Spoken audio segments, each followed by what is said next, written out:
ప్రధాని మోడీ ఇజ్రాయెల్ పర్యటనకు ముందు నెతన్యాహు సంచలన ప్రకటన చేశారు.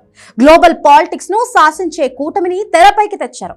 భారత్ ను గ్లోబల్ పవర్ గా అభివర్ణించిన Netanyahu Middle East global politics ను శాసించే 6 దేశాల కూటమిలో భారత్ అత్యంత కీలక పాత్ర పోషించబోతుందన్నారు. మోడీ తన మిత్రుడని పేర్కొన్న నెతన్యాహు మధ్యప్రాచ్యం చుట్టూ ఏర్పడబోయే కూటమిలో భారత్ కీలక పాత్ర పోషిస్తుందని వెల్లడించారు.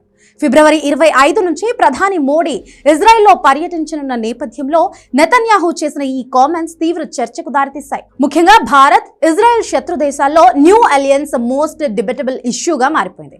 ఇంతకు మోడీ పర్యటన వేళ నెతన్యాహు తెరపైకి తెచ్చిన కొత్త కూటమి ఏంటి? ఇస్లామిక్ నాటోకు అది ఎలా చెక్ పెడుతుంది? టాప్ స్టోరీలో చూద్దాం.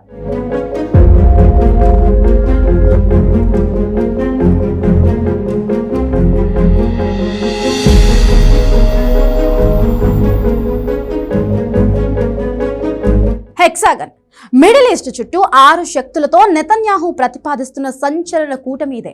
ఈ కూటమిలో భారత్, అరబ్ దేశాలు, ఆఫ్రికా దేశాలు, మధ్యధరా దేశాలు, ఆసియాలోని ఇతర దేశాలు, ఇజ్రాయెల్ భాగస్వామ్య పక్షాలుగా ఉండబోతున్నాయి. ఇది కేవలం వాణిజ్య కూటమి కాదు. తీవ్రవాద భావజాలం కలిగిన రాడికల్ షియా, సున్నీ వర్గాల నుంచి ఎదురవుతున్న సవాళ్లను ఎదుర్కోవడానికి ఏర్పడిన కూటమిగా ఇజ్రాయెల్ భావిస్తుంది. 2023లో G20 సదస్సు వేదికగా Bharat, India middle east Europe economic corridors ను ప్రకటించింది. నెతన్యాహు ప్రతిపాదించిన హెక్సాగన్ వ్యూహం IMECకు మరింత బలాన్ని చేకూర్చింది. కేవలం రైల్వే లైన్లు, ఓడరేవుల అనుసంధానం మాత్రమే కాకుండా ఈ దేశాల మధ్య బలమైన రాజకీయ, సైనిక బంధాన్ని ఏర్పాటు చేయడమే లక్ష్యంగా హెక్సాగన్ ఉద్దేశంగా ఇజ్రాయెల్ వ్యూహాచరణ చేస్తుంది. కానీ ఇప్పుడే హెక్సాగన్ కూటమిని ఎందుకు తెరపైకి తెచ్చారు?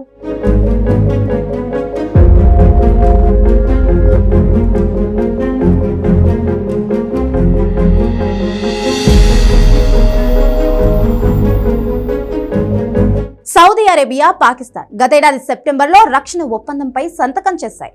సౌదీ అరేబియా లేదా పాకిస్తాన్ పై ఏదైనా దాడి జరిగితే అది రెండింటిపై దాడిగా పరిగణిస్తామని ఆ రక్షణ ఒప్పందంలో ఉంది. ఇది నాటో ఆర్టికల్ 5 ను పోలి ఉంటుంది. టర్కీ కూడా సౌదీ అరేబియా, పాకిస్తాన్ రక్షణ ఒప్పందంలో చేరుతుందని ఊహాగానాలు కూడా ఉన్నాయి. పాకిస్తాన్ అణుశక్తి కలిగిన ఏకైక ఇస్లామిక్ దేశం. ఇది ఇస్లామిక్ ప్రపంచంలో పాకిస్తాన్ ప్రభావాన్ని కూడా పెంచుతుందని చెబుతున్నారు. ఈ నేపథ్యంలోనే ఇటీవల ఇజ్రాయెల్ మాజీ ప్రధాని బెన్నెట్ పాకిస్తాన్, టర్కీ నేతృత్వంలో ఇస్లామిక్ నాటో కూటమి ఆవిర్భవించబోతుందని అనుమానాలు వ్యక్తం చేశారు. ఇప్పుడు అప్రమత్తం కాకపోతే ఫ్యూచర్లో తీవ్ర నష్టం జరుగుతుందని ఆందోళన చెందారు. ఇస్లామిక్ నాటో అలియన్స్ గురించి నెతన్యాహు కూడా ఆందోళన ఉంది. ఆ మాటకొస్తే పాకిస్తాన్ నేతృత్వంలో ఏర్పడబోయే ఆ కూటమి గురించి భారత్ కు ఆందోళన ఉంది. హెక్సాగన్ తెరపైకి రావడానికి కారణం కూడా అదే. పశ్చిమాసియా తీవ్ర ఉద్రిక్తతల సమయంలోనూ ప్రధాని మోడీ టెల్ అవీవ్ పర్యటనకి వెళ్ళాలి అని అనుకోవడానికి రీజన్ ఇదే అనేవారు కూడా ఉన్నారు. మరి ఈ కూటమి ఇస్లామిక్ నాటోకు ఎలా చెక్ పెడుతుంది?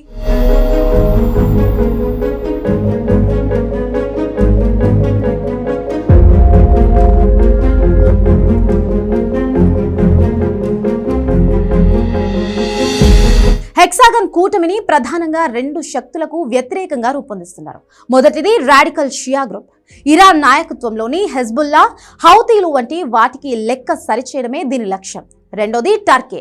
పాకిస్తాన్ కొన్ని తీవ్రవాద భావజాలం ఉన్న సున్నీ గ్రూపులకు చెక్ పెట్టడం. ఇటీవల టర్కీ, పాకిస్తాన్, సౌదీ అరేబియా కలిసి ఒక ఇస్లామిక్ మిలిటరీ కూటమి ఏర్పాటు చేయవచ్చన్న చర్చలు కూడా జరుపుతున్నాయి.